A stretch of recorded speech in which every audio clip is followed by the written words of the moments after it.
कत्तलीच्या इराद्याने गोवंश जनावरांची वाहतूक करणाऱ्या वाहनांना लाडगाव येथे गोसेवकांनी पकडून विरगाव पोलिसांच्या ताब्यात दिले। बुधवार तारीख 8 रोजी सकाळी 6 वाजेच्या सुमारास कत्तलीच्या इराद्याने गोवंश जनावरांची वाहतूक करणारी 5 वाहने गोसेवकांनी अडवली व याबाबत विरगाव पोलिसांना माहिती दिली। घटनेची माहिती मिळताच विरगाव पोलीस ठाण्याचे सहाय्यक पोलीस निरीक्षक शंकर वाघमोडे, पोलीस उपनिरीक्षक अशोक माने, परमेश्वर चंदेल, सागर शिंदे, हरीश सोनवणे, रावते, लोधवाल यांनी घटनास्थळी धाव घेतली व 5ही वाहने ताब्यात घेत विरगाव पोलीस ठाण्यात आणली।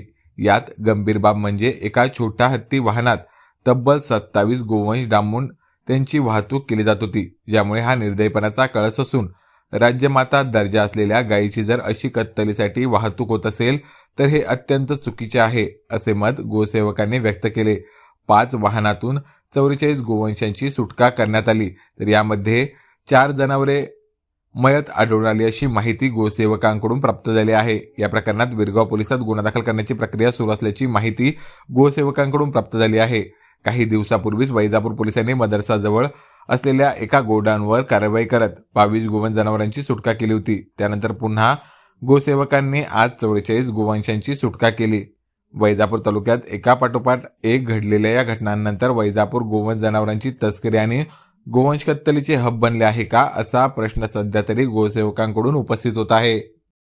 आज तारीख 8/4/2026 बुधवार रोजी प्राणी फाउंडेशन संस्थापक नेहादीदी पटेल यांच्या माध्यमातून संजयजी काका शर्मा यांच्या आशीर्वादाने व आमचे गोरक्षक युवा सेना नेते आविष्कार भैया भुसे यांच्या सहकार्याने आज जी कार्यवाही झालेली आहे, आमचे संभाजीनगरची नयनाताई राजपूत यांच्या नेतृत्वामध्ये आमचे भूषण पाटील नंदुरबार, आमचे रायडर नानू देसले, उमेश गुरव, प्राणी कल्याण अधिकारी ललित माऊली गोरस, सोबतच आमचे येवल्याचे प्राणी फाउंडेशन व शिवप्रतिष्ठानचे अक्षय भैया व त्यांचे सहकारी सर्व गोरक्षकांनी मिळून आज एक मोठा डाव छत्रपती संभाजीनगर जिल्ह्यात उघडकीस आणला आहे।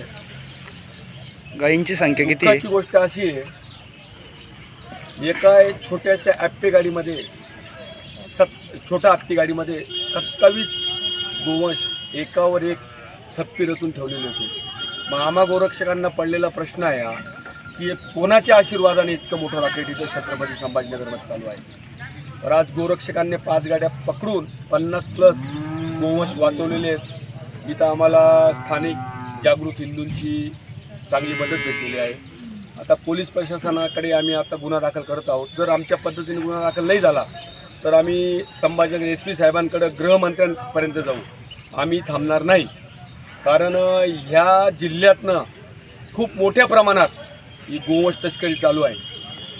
नाशिकहून गोरक्षक आले, मालेगावहून आले, नंदुरबारहून आले व ही कार्यवाही आज गोरक्षकांनी वैजापूर तालुक्यात लाडगाव व विरगाव पोलीस स्टेशनच्या अंतर्गत ही कार्यवाही करण्यात सर्व प्राणी फाउंडेशनच्या गोरक्षकांना यश आलेलं आहे।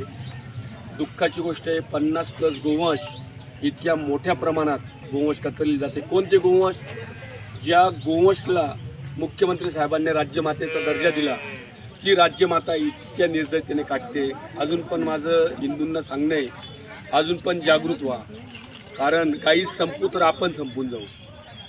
सृष्टीवरनं जर कृष्ण भगवंतांना गायी चारल्या का चारल्या? त्यांना वाघ शिव पण चारता येत होते, कारण या गोमातेमध्ये आपली 33 कोटी देवता आहे आणि ती इतक्या माझं तर तुमच्या सर्व हिंदू बांधवांना आव्हान करतो मी, तुम्ही सर्व ताकदीने गोवंश वाढवा।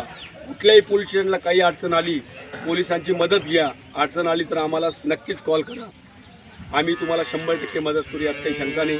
जय श्रीराम, जय गोमाता, जय श्रीराम महाराज की जय, धर्मवीर छत्रपती संभाजी महाराज की जय, भारत माता की जय, विश्वरत्न डॉक्टर बाबासाहेब आंबेडकरांचा विजय असो, विश्वरत्न डॉक्टर बाबासाहेब आंबेडकरांचा विजय असो।